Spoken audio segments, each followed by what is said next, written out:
responded with Void Prison to just stop all that action. So the power of Zeratul in denying Wombo combos, it was really shown off there. And speaking of the power of Zeratul, the Liquid's like, all right, well, we don't want to deal with that anymore. You guys just stopped us quite a bit. Just take that ban right away. This time we are in Cursed Hollow, so definitely quite a different map. Of course, much larger to begin with. That's the biggest difference, I think. And Johanna and Zeratul removed. Leoric immediately picked up by Dignitas, and now it's Team Liquid's choice. And these first two picks will indicate exactly how it's going to look. Yeah, and Cursed Hollow, as we mentioned, is a very large map, and it plays entirely different from Tomb of the Spider Queen, for example. It's not about, you know, rotating as much due to the distance between the lanes. It's more about positioning themselves properly and in time as soon as the objectives spawn. All right, and then now that KT slipped through, I mean, Liquid's still prioritizing kind of the next up assassin, it seems. That seems to be their go-to plan, rather than trying to prioritize something else. Dignitas still prioritizing a warrior up front. Now, Leoric, I mean, is there anything distinctive about Leoric that's like specifically, for instance, Tomb of the Spider Queen, you guys said obviously wave clear, but here is it just overall, why not Leoric? Well, he's got maps he's really good on, and then maps that he's really, really good on. Right? Okay. Cursed Hollow is going to have a longer game generally, right? The late game is there, and his trait just makes it so easy for him to revive in battle. So this is a situation where Team Liquid pretty much can't allow them to get Uther, because Uther with Redemption in the late game, those two heroes combined give your team a lot of extra life, and seeing Muradin picked up, I like that denial, but I'd love to see Uther paired here as well. Yeah, it's actually interesting to see that Team Liquid went for Kel'Thas this time. Yesterday we saw a lot of Kel'Thas bans actually coming from Team Liquid. So most of the time they just wanted to deny that as precious assassin pick from the enemies. This time they decided to go with the Sun King themselves. And we see Uther coming in. I was about to say, then does Dignitas just go ahead and snatch it right now? And there they go, they take it away. It's just such a strong late game, and now Team Liquid, I mean, the big benefit to them is the fact that Abathur lost Vikings, they haven't been denied yet. They do enjoy those global soaking heroes, but Uther is a beast. He's largely considered to be the top support in the entire game right now. I mean, Divine Shield is so powerful. His kit in general is just great. I think you're touching on what Team Liquid is probably planning here, Solid Jake, because giving away Uther, Jaina, and Leoric, it almost seems like an unbeatable composition, which you can beat if you don't go for direct fights. Yeah. And Team Liquid does love Abathur and Vikings. I could see them picking it up in the next unveiling of their plans. Absolutely. You know, if you can't beat them regularly, you have to use some special tactics. And as you said, Grubby, the Vikings combined with Abathur offers exactly that. We saw a lot of sneaky bribe play yesterday by various teams, you know, picking up mercenaries with that Eric. And, you know, it can surprise the enemy and catch them off guard. All right, well, we'll wait to see. I mean, Team Liquid, kind of, the ball's now in their court. I feel like Dignitas, they've got the Leoric, they got the Uther. For them, I mean, they have choices now. They can round it out one way or the other, but the core is there that they're just not going to die. I mean, they're just always going to be in your face. They're never going to go away. Team Liquid, Vortex really thinking hard. And I mean, the pressure's on. You lose here, one game left for Team Liquid to fight for a chance to go to BlizzCon. They could be done here. We might not see them until after BlizzCon, which is quite some time away. You know, as crazy as it is to say this, I almost think the title of being the champions of Europe means more than going to BlizzCon, because they've held that title for so long. And to fall this early in the tournament, I mean, that is not the way they want to go out. Definitely not. I mean, if they go out in the group stages, that's going to say a lot about their sudden downfall towards the end of the summer, now coming into fall. But Dignitas, I mean, hey, it's a story. It's a story for them. I mean, as James said, they said, well, this team was designed to take down Team Liquid. If they do it here, I mean, congratulations. You took them twice, and you were the reason they got eliminated at the road to BlizzCon. I don't think it get better than that. How about they're being banned out by Team Liquid? Okay, that's weird. That's weird. So, I mean, okay, I get the Malfurion pick because there are certain trends that Team Liquid hasn't followed, like playing Karazim. Yeah. Playing Sonya is something they barely do. So they have been heavily picking Malfurion. Okay. Anytime they wouldn't have Uther. So I like that pick a lot. That means they're probably going to have to go with Rhaegar. We see Black Scorp again, probably on that Tyrael. You know, some people say that he doesn't really unfold his full potential when he plays a warrior, whereas he's known for his stellar melee assassin performance. How do you guys think, is he going to catch up in terms of warrior plays, or do you think that he might get forced into that? If he's playing Tyrael, I just would like to see Judgment this time, because again, melee assassins, it's all about the aggression, and when he goes Sanctification, it's a very different mentality, the way that you approach the team fight with it, and it just doesn't feel right with him. But Team Liquid going for super standard composition, not going for Lost Vikings, no Abathur, they pick up Vala. So you know Rhaegar's going to be last. You also know that they didn't have to pick it in their first 4 picks because Uther was already on the other side. So it's 100% predictable. Okay. Actually, everything that they did in this draft, I would say, is quite predictable, except maybe the ban of Abathur. Right. So it's... I think Dignitas is not flustered here, seeing this. I mean, but maybe at this point, because it is do or die time, Team Liquid's just thinking, well, we just got to play whatever's most comfortable, right? I would assume that's the only way it would make sense. But, I mean, is there anything to read more into that Abathur ban? Like, would Abathur ruin the plans of Team Liquid if they're going to go with such a standard comp? I think it works, but you're kind of afraid in such an important game to play something too wonky. Sometimes when it's crunch time, you just want to have something very stable and give yourself a chance not to make mistakes and allow the opponent to do it. So just, okay, all right, yeah, so just take out that kind of X factor in the whole game. Try to play as standard as possible. I think so too. I mean, feeling comfortable is very important, and even though Liquid has some of those veterans, I mean, Vortex, Lucifer has been in the scene for ages, they might actually not be used to that spot where you have to fight for your lives or otherwise you're out. And even to veterans, that can cause a lot of psychological problems. So I think they're probably used to it, but maybe not every member on their team. Exactly. And now, of course, we just took a look at Arthas coming in for Dignitas. So Dignitas already, I mean, it's going to be hard to take them down. You've got the Uther, you got the Arthas, you got the Leoric, and then Nazebo to round it out once again for Dignitas. But this time probably, what do you think, Jake? Is going to go Gargantuan? Ravenous Spirit easily cancelled by most of the characters on Team Liquid's team. Yeah, he's going to have to be super confident in his positioning if he does go for Ravenous. It's something you'll see used at the end of the fight after all the cooldowns have been spent. It's still very possible to do, but a little bit more tricky for the Nazebo. But overall, I mean, this is the story. Things have changed quite a bit in this draft. There's a lot of control on the side of Dignitas, but Team Liquid, they have more stuns. So the early game rotations could certainly be there. We've seen the power of Muradin and Kael'thas together, just the Stormbolt and Gravity Lapse, have huge plays when you put them together, and wow. Ooh, well, hey, I mean, maybe that's that hidden card, because Grubby, you were saying, well, Team Liquid doesn't really follow that trend too much, and they're like, well, we have to do it. I mean, maybe they've been kind of hiding it, or maybe they were practicing it, they weren't that confident, but you're forced now. You're pushed into the corner there. I like him more than Rhaegar. I would have to agree. I mean, in Grand Paquete, I'm sure he's super strong in all the supports in the game. So to see him busting out Karazim, something that he doesn't do that frequently, is still, I think, the right call for this matchup. Yeah, they sort of try to beat Dignitas with their own weapons, right? They want to show that they've adapted to the new meta as well. And Grand Paquete, as you said, he has been a revolutionizer for Rhaegar, busting out that rewind build that we saw a couple of times. Right. And I'm sure that he's definitely capable of playing a good Karazim. I think another thing to really point out here is just the fact that Arthas has no mobility whatsoever. And if you do land a secluded seven-sided strike on Arthas, that is half of his health pool just completely removed. I mean, I was about to say, I mean, given the two warriors on the other side, you're probably going to take that seven-sided strike. But then what happens if he just Divine Shields them, and then you're just done?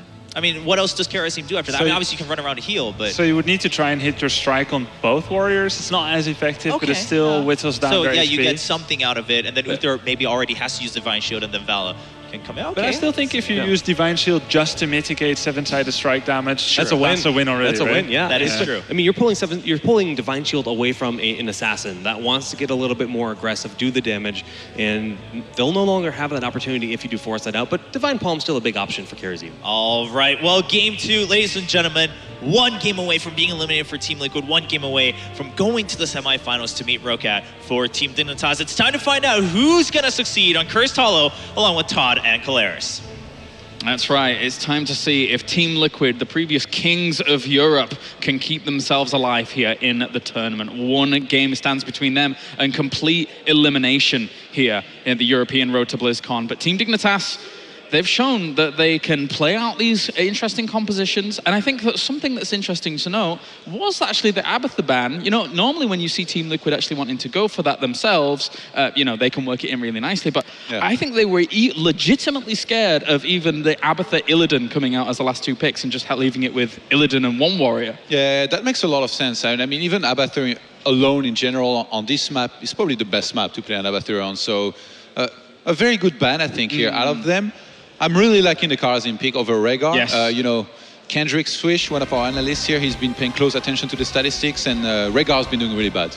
Yeah, he's not been doing too well, but this map will be Cursed Hollow here. Once again, a 3-lane map strewn across quite a large battlefield, and the objective is to curse your opponents. Once you're able to collect 3 of these tributes, you're then able to curse your opponents, which renders their buildings useless, and also the minions will be reduced to 1 health. Not only that, but there's 6 mercenary camps across the field, with 2 easy camps, 2 giants even, to be able to throw rocks. There's 2 bosses, which is so important on this map, and also 2 bruiser camps as well. Yeah, a pretty massive action map here. You know, you have objectives coming up all the time with those tributes. You're gonna have to be fighting a lot, and that's why these teams, they've made a composition that will be very good pretty much at every stage of the game. You know, with in particular Dignitas getting a lot of stun, a lot of lockdown to try and fight as much as efficiently as possible. I feel like level 16 for Liquid coming in is going to be very important because of Soothing Breeze that's going to be available down the line for Karazim to really help against that many stunners in CC. All right, it is time to begin here then. Game number 2 here between Team Dignitas and Team Liquid as we get into Cursed Hollow. And then to the left-hand side, it will be, once again, Team Dignitas with ADRD going to be playing Nazebo, Athero going to be playing the Leoric, Zarmony will be on Arthas, Snitch is going to be on Jaina, and finally Bakery will be on Uther. And then to the right-hand side of Cursed Hollow, we have Team Liquid. 1 game away from losing it all. They need to pull it out here, as Black Scorp will be on Tyrael. We have Vortex on Valor. Grand Paquette will be on the Karazim. Then we have Falcon. We have Falcon on the KL Fass. And then Muradin will be played by Lucifron. No, there's no 2 Valas, indeed. No. And Dignitas, look at this. 4 Globe Diggers here on their team. We're going to want to look to try and collect as many of those as possible here. That's why they group up in the middle here in the first place before rotating elsewhere to try and get these globes, which are going to be effective for so many of them. All right, so now we do have Lucifron just repositioning himself down towards the bottom here after they just collide in the middle. And we do have even the... Oh, wow, that's an interesting little talent that being taken up. Perfect Storm at level 1 by Muradin. So there is the potential that they could even go into Sledgehammer later on and make that very, very ferocious for pushing lanes, trying to bring down those buildings fast. It's hammer time. It is hammer time here. A build that we don't see that much anymore, which used to be, I mean, the one that you would use all the time when you played with Muradin back in the old days, but as of late things have changed. So now bring it a little bit of an old school build here by the Muradin so far. All right, and for now, you're right though, I mean with the globes that you were talking about before, everyone technically on Team Dignitas's is a farming hero, also with Death Ritual on Nazebo as well. So the longer the game gets drawn out for Team Dignitas, I think they're feeling extremely comfortable here. They've got a lot of potential to be extremely tanky, have great sustain during all of these fights. It really seems like Liquid here, they have to play, I think, with... Oh, first blood. Wow, Valor, how did you go so far forwards? And that is a big deal because now they're missing experience in this top lane, as well as the kill that Dignitas already got. Yeah, we have Tyrael actually rejoining that position here to make sure they don't lose too much. But yeah, these zombie walls, you can't underestimate them. If you get caught one time, then you're going to be taking a lot of damage no matter what. Yeah, I was saying, the heroics here once again going to be very important. I'm pretty sure personally like it's going to be Divine Palm, and this time around I think Judgment against the Nazebo is one of the corrections that they might have to make here no matter what. But then with Arthas the question always remains, is it going to be Sintragosa or Army of the Dead? Yeah, that is a good question indeed. Usually it's Army of the Dead to make him even more tanky. I mean, he is one of the greatest sustaining warriors in the game, with his ability to have the Regen Master at level 1, with Rune Tap at level 7 giving him heals, with Death Coils to help that out as well as the Army of the Dead. So very, very tanky warrior. If you don't want to die, Arthas is a pretty good shot on 2 warrior setups. Yeah, definitely. Tyrael took quite a bit of damage here. At the top, I'm guessing he's gonna stay there because of this, unless he wants to use his Hearthstone, but that wall is already down here at the top. Dignitas with a slight experience lead here. They're looking to try and get that first tribute. Oh, and it will be Sledgehammer overall, that level 4 talent here for Muradin. So he's going to be trying to push down things wherever he can. That's already a good lock up there onto Arthero, but it's not going to do too much against Lucifron. He's going to get it. Looks like nobody's going to interrupt from afar. Nicely done. Nice pickup, nice pickup. That's the first tribute now going over to Team Dignitas. And Team Liquid, what they tried to do with this easy camp was time it out. So if the tribute spawned up towards the top, this easy camp would have been pushing towards the bottom. But they got a little bit unlucky with that first tribute actually spawned. Yeah, exactly right next to the easy camp. So Yeah. the defense was pretty easy here for Dignitas. We're still a little bit ahead on experience. The gap was closed a little bit. Falcon here should be safe behind his wall. If we're gonna tap the fountain. Vortex actually rotating on towards the middle here with the Vala.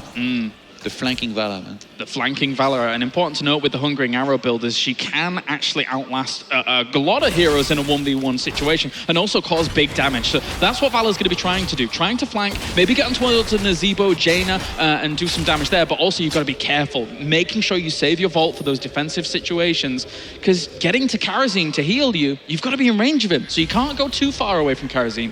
Cleanse is gonna come into play here as well from Uther at level 7. Definitely should help in some of these fights. Vortex, everybody's being zoned out right now by Lucifron. Vortex is just going to be able to capture that. Arthur Angel might end up dying though towards the front. He uses Wraith Walk. He will be able to get out of there. He's only taken Hardened Bone, so he's only soaking up damage. Doesn't feel he needs Lingering Apparition. Going for Ghastly Reach instead. Lucifron's going to be locked down by that wall, but 1 for 1 now in the tributes. Really cool zoning out here by Lucifron, blocking that little that small alley here with his tiny dwarf body. Did a fantastic job covering his brother. Now, Liquid, yeah, they're setting up a nice dynamic here, just going for camps to, I guess, get some good experience as well here with this, as well as some pushing power here on the lanes, lane pressure. Yeah, everyone helping out this. Falcon rotating around from top because he didn't need to soak any more experience up there for a moment because the lanes weren't quite towards each other. As for now, have this middle ground being pressured, but Arthuro will be able to keep himself alive again, but still Dignitas ever so slowly approaching level 10 faster than Team Liquid. Absolutely, and it seems very important for Liquid not to fall behind, in particular, you know, far behind, like 1 or 2 levels. They're gonna set up a trap here. Snitch. Oh, Snitch Snitch tries to get away. There's, great heals out of Bakery, but it doesn't matter in the end. Lucifron gets the loop on around here, and they're gonna start boss for this. This is a very, very cool move here. Early on, more so than anything. Usually you see those taken towards the first curse. Yeah, but I think cool. Liquid, they realize that most of the heroes here of Dignitas might have been across the map to try and capture the tribute, but now they see that there are enough here to defend against this, so they're gonna have to pull back. That was a bold move, and the reaction by Dignitas was good enough to make sure that wasn't gonna happen, but now Black Scorp and ADRD are having a very awkward one-on-one here. Still stalling out here at the moment, and it looks like even though this hasn't been taken just yet, the third tribute for anybody will be coming along at the same time as 10 for each of the teams. So that's not going to play just a big factor later on, but looks like they will guarantee themselves as a second tribute here for Team Dignitas. Oh, Black Scorp nicely dodging here. The Howling Blast, but he's going to be gone. taken out here because he's out of mana. And can't do much. Didn't even have those Eldarune's Might at all, I don't think there. I think it had already been used, but Lucifron and Grand Piquet are going to take this giant camp towards the bottom to try and push out that lane. And level 10s have come in. So it will be Gargantuan, Summon Water Elemental, Army of the Dead, March of the Black King, and also Divine Shield. So already accounting for the fact that Tyrael's not going to make the same mistake twice. Yeah, and Tyrael, I mean, from there, he actually goes into Judgment anyway. Sanctification did it, like he did good only in one of the fights in the previous game, and Zarman is going to be chased down here a little bit. Heroics are up here for both teams. We might have a big fight happening in a second. Gargantuan was already used, so they might as well try to fight. Vortex has no mana, he has no mana. Not only that, but he didn't have Vault either. That's a great pickup there for Dignitas. Once again, 3 kills to 1 at the moment, and that makes this is they have to try and do the boss, but then again, they could rival this. It's 5v4 at the moment. Uther's not there. And they've only committed Uther alone to that trip, so they're going to get the curse. Here comes the Judgment straight onto ADRD. They're trying to blow him up. Grand Piquet even Radiant dashes in. He will get the kill. And now Vala, it just resurrected. She's going to be headed across the map. Lucifron, can he escape? He's solo. He goes down also. Kael'thas up towards the top is in a lot of threat. That's a great Howling Blast. They pick him up as well. Arthuro is on the hunt, on the chase towards this right-hand side. Not only this, you've got to remember they still have their opponent's curse, so they can make something big happen if they get any more kills. Yeah, Vortex pops his strafe. He's going to get stunned and knocked down. Paquete, can he save him? Oh, the palm hits. Will he be able to get all the way during all of this? Yes, he will. So all of that commitment, the Howling Blast, the stun from Bakery, doesn't get the kill. Great Divine Palm. Yeah, Vortex getting caught earlier, though. You can tell how much I guess Grand Paquet, in comparison to somebody like Bakery, he's not nearly as used of playing the Monk because he was too far away to use his raid and dash and then save Vortex with a Divine Palm or even any kind of heal. That's a kill, and Jaina will end up going down. Really good little land there at the Storm Bolt. And in the end, I'm surprised that the curse didn't do as much compared to it, and I'm surprised no boss was taken during all of that. So it was a very long, delayed fight. The curse did almost nothing. There was an easy camp at the top really helping against it. I guess in middle, it did a little bit, but now Liquid, they really brought this back somehow. They're a little bit behind on experience, but they're going to be able to secure themselves their own boss. Meanwhile, Dignitas does the same across the map, and I don't think Liquid has the time to try and contest this now, so they might just push with theirs. Boss for boss. As much as Team Liquid in that previous fight did lose like 2 members or so, they delayed out so long, like allowing their opponents to chase them over and over for like a good extra 20 seconds means that they can't get anything done there in that curse. It's cool to see. Team Liquid now just pushing towards the middle and getting themselves some guaranteed towers. That's catching them up in experience instantaneously. Looks like Dignitas might be ready for a fight here. They don't even want to wait for level 13 here, potentially. They're just going to try and engage. And Arthur's at the front here with Athero as well. There's the wall, and trying to lock out Black Scope. He does have Eldraoon's Might, should be able to get away. They're going to have to disengage. Very good disengage here. I don't think either team particularly had to go for a fight here. If you want to try and go for a fight, ideally when you're 1 talent up, both of the bosses so far being left alone. Looks like Liquid, they don't even particularly want to defend. Yeah, they're just going to head down there eventually. Yeah, they realize that they have to. All right, well, being a boss-for-boss situation, it kind of draws out into a stalemate here. They will get themselves that fort towards the bottom, but likewise, I think the fort up towards top ended up falling just before Nazeebo was able to really clean it up.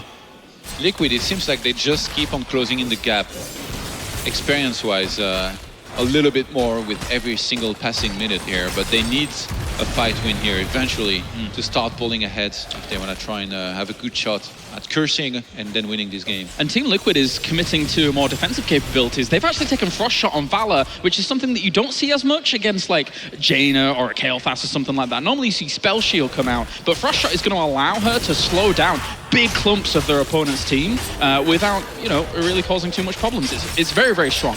A nice block actually from the Jaina could come in handy as well if TRL was to go and try and attack her. Yeah, very, very nice. Little choices here at the moment, really trying to counter out one another as the next tribute is coming along. Only 1 at the moment on the board for Team Liquid, whilst the easy camp is pushing towards the top. This is a really good opportunity for them to really push out the top lane heavily, whilst just delaying this for a long time. Oh, that Stormbolt just barely reaches from Lucifron. Yeah, Bakery is still trying to get a tribute here. Can they interrupt? Eldraoon's Might forwards there from Black Scope, reactivates it, continues to delay. That's a lot of damage that they've already done into the back lines here. There's the Judgment as well. Divine Shield's already been popped on towards Jaina. Vortex is taking a lot of damage. Palms on him. Are they going to even pop it? I think he did just barely pop it at the end of its duration there, as Grand Paquette's going to be able to get away up towards the top, but he can't rejoin this fight. He's not going to be able to help Kael'thas out on the right-hand side. Black Scope, likewise, on the left is going to end up falling, with Zarmani also pushing on towards them here, and they actually killed off Jaina as well on the left. Yeah, that was 2-4-2 somehow. I thought this was going really a lot worse for Liquid here, but once again, things end up being sort of equal, you know, nothing's changed here. Dignitas with a slight experience lead, Liquid still hanging in there. I feel like this could have been very one-sided from either team if somebody had made big mistakes, but everybody kind of did their job here in the end. That was a crazy little fight. That was really far drawn out as well. Of course, Team Liquid is keeping up in experience, level 15 against level 15 at the moment. Them getting the towers at the front was so important for them to try and keep on with this. But at the same time, we're now seeing the Team Dignitas are soaking on these lanes very well. Leoric towards the bottom, soaking very, very far forwards technically, but Team Liquid can't rival it because they don't have a fort down there to keep them safe. Yeah, they've been closing in that gap nicely, but Liquid, ideally, they would like to start pulling ahead in experience here if they could. That mid-forward being solo here, they're just going to stay there and defend it here for now.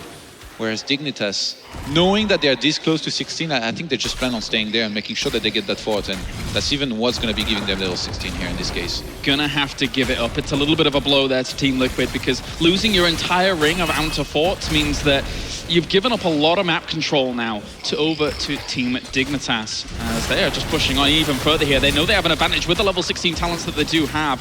It will be Renewed Swings, Benediction, we have Stoneform, and then also we have, is it Numbing Blast? Yes, it is Numbing Blast, with Leaping Spiders as well for them. Liquid are they're not all caught up. They can just go for a fight here if they want to. Same level, same talents, and I think they're going to go for it. They have to. They're going to have to. They don't want to give any more tributes away at all here. There's also the level 16s now kicking in. The Phoenix has been able to do quite a lot of sustained damage. Bakery, though, on the very edge of it, keeping himself alive. There's the strafe as well to actually do quite a bit of damage, but not enough. Vortex over on the right-hand side. Oh, a nice block there from Snitch to keep himself alive. Then the Divine Shield as well, after being targeted with the Judgment. But Kael'thas did a lot of damage with Chain Bomb. Yeah, both Vortex and Kael'thas were solo. The two assassins, Kael'thas actually went back home to tap that fountain. Tyrael is going to be able to detonate on 3 heroes. Oh, he gets Uther as well as Arthur there. They both end up going down. And Zarmony is going to be sacrificed as well. Tyrael never done so much damage in his spirit form. Don't you dare kill me, because that will happen here. He catches 3, and now Liquid with a massive win. They're gonna get ahead here in experience in a second. They're gonna get a boss. They can actually head across the map here, right behind this as well, to try and contest the boss of Dignitas here. Team Liquid, this is the potential for them to stage that comeback. Fantastic stuff. They can't even do that with the two. They're going to have to disperse. They got chased away. Get out of here. That was a scary boss for sure. But now look at this. Team Liquid could easily rotate. They just want to go and heal and rotate. And they'd still have great time to get double boss and reapply the pressure now to Team Dignitas, keeping them alive in this series. Yeah, this is at a time in the game here where the bosses are going to be getting a lot scarier than in the early game. They're going to do a lot more damage.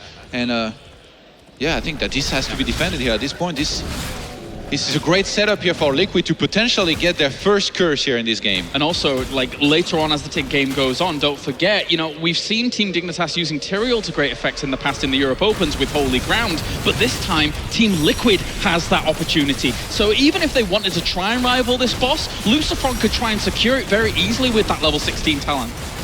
It's a bold move, actually, to let a second tribute here go to Dignitas by Liquid and prioritize taking the boss instead. Because now, it means that if they lose the next fight, then another curse is going to be gained by Dignitas. And usually if you win a fight and then get the curse at this stage in the game, it's just going to be massive. It's going to be doing so much damage here no matter what. So Liquid, they've made their choice here. Now they're going to have to live with it and I guess make it work, ideally for them. Can they ride the momentum here? Can they make this work? He already throws Elder Rune's Might over towards the hard camp to check if it was being done. That is not the case. Great foresight there by Black Scorp to just make sure their opponents aren't trying to take any advantage. Pushing with the boss, getting themselves easy towers. They have caught up completely inexperienced once again. Such a close game. If you look at the score, you know, it's 18 to level 18 in level, 8 kills to 8 kills. And now the keep is being threatened here. I'm not sure they're going to be able to slow this down enough for it to deny, but at the same time, they are chasing them away. The boss isn't going to get the guaranteed kill. Team Liquid not wanting to overextend here. With the Gargantuan being out and already popped, they're happy. Oh, Black Scorp Oh. could have been trapped here. Gets shrink rate. All right, taking a little bit of damage. Will they be able to follow this up? There's the zombie wall. He will have Elder Rune's Might pretty soon here. He is able to get out, and also Black Vortex gets the curse. He was actually buying time here for Vortex to finally get that in Liquid here. This is their first curse. Can they finally get ahead here a little bit in experience? Ideally get level 20 for themselves. And what do they choose to go for? I'm guessing that mid-fort is going to be a prime suspect here. Yeah, because that will push them on towards level 20. Oh, Leorix actually. Arthur, he will be able to get out of there. He does have hardened bones, so he's totally fine with that. Look at that. I mean, Team Liquid didn't even prioritize Arthur there. They knew he was always going to get out. Just go for the 4. It doesn't matter about Arthur at that point. Yeah, they're staying grouped here. Looks like Dignitas might be thinking about going for a fight, or he might be forced into them. He doesn't have Wraithwalk. Oh, he does have Wraithwalk. It just barely came off cooldown there at the very end. He's spreading bombs, though. Bakery's going to end up taking one there for a moment. Bottom keep is so low, but they're pressuring here through the mid. It's really low, actually. And with the curse, there's actually minions coming in. They have to go down there and defend here. Those Team Dignitas, they could be getting engaged in the middle of the map at the same time. But right now, Liquid, they want to try and get that keep. They might end up pulling back in a second here, because that curse is about to end. And Dignitas all alike, they can engage if they want to make sure Liquid cannot get out safely here out of there. Vala got the bottom keep. She actually rotated on around there and got that bottom keep, sniping it out. Good move by Vortex. And that is the difference. He's getting chased, though. Yeah. You've got to be careful. That's the difference between them getting level 20 earlier than Team Dignitas, though. So that was a very important move there by Vala to try and snipe that out. That mid keep as well took quite a bit of damage here. Now Liquid, they can just kind of play it slow for some time, try to get that down the line. It's about mid hit points. But remember, Dignitas, they already got 2 tributes here. The next tribute that comes up, which will be in a while because the curse just ended, is going to be super important. Because if Dignitas can secure that, it's going to be another curse here for them. And that would be a great way to, again, Yeah. Do some siege damage here, ideally. Get back into the game as well, because right now I would say that they're on the back foot. I mean, they've got bottom lane pushing in against them. They're both teams about to hit level 20 at exactly at the same time. That's how even these two teams are at the moment. Still 8 kills to 8 kills. And 3 keeps to 2, though. That's the big difference Yes. here for Liquid, who she's going to start to really add up in terms of lane pressure at that bottom lane with catapults. Here comes being sent 20. across the map. Humongoid was actually taken here for the Nazebo, so not opting for a blink to make sure he's going to be kept alive. He's opting to go for Humongoid, which basically means this Gargantuan is going to be sticking around 100% of the time until it's killed off by your opponents. Yeah, and also deals 100% more damage against non-heroic targets. So going to be some, I guess, decent wave clear down the line, which is not that important, Yeah. but can be coming handy at times as well. The siege damage to buildings does like 1,000 damage. It's pretty ridiculous, but Zarman is going to go on the front. That's a very early Divine Shield here onto Arthas. A good Howling Blast actually catches 3 of them there. The Phoenix to the back line is trying to zone them out. The Gargantuan actually isn't in the middle of this fight at the moment, so he really wants to be at the front here, doing some damage towards them. There goes Judgment onto ADRD though, but he's still kept alive by all this force. And also, we see Vortex here trying to move on out of there, just trying to get some poking damage done here and there, but nobody dies for the moment. Yeah, it seemed like Liquid had taken a little bit more damage, but Grand Paquete has been healing so much in the middle of those fights, catching everybody every single time he used Breath of Heaven and just doing a fantastic job. And now, with one of the boss being up on their side of the map here, Liquid, they're headed in that direction. They're going to set up a trap. The next tribute is due very soon here. If Liquid loses a fight, they could be in trouble.